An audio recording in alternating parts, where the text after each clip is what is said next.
For today's little adventure, we're going to be reading the story of the Easter Bunny.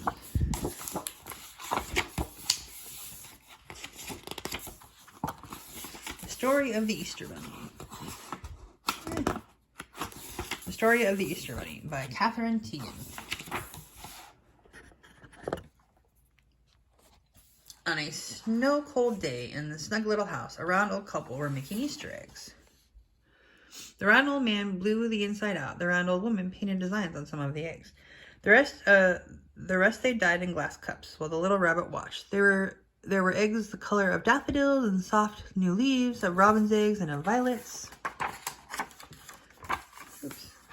On a day when the winter wind blew outside, the round old couple made baskets out of straw. They wove and twisted and braided the straw together while their little rabbit watched. On an early spring day, when the snow was melting and water trickled down the eaves, the round old couple made chocolate eggs. The round old couple melted the chocolate and the sugar and the butter on the stove, and round old man poured the chocolate into tiny molds, and their little rabbit watched.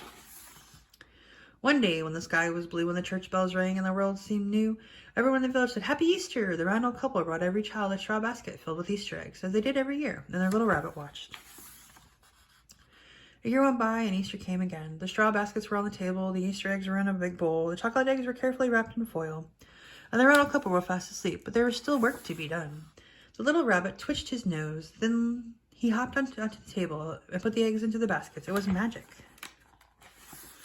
The little rabbit scooped at the baskets and hopped down the lane. He left one for every child in the village. He didn't think anyone saw him. The next year, the little rabbit colored the eggs and cooked the chocolates and wove the baskets, and delivering them on Easter morning. The little rabbit made more baskets every year. The round old couple helped him. The little rabbit hopped all over the countryside, and the children knew the Easter Bunny came. One year, the round little couple could not help the little rabbit anymore. They were so very, very old.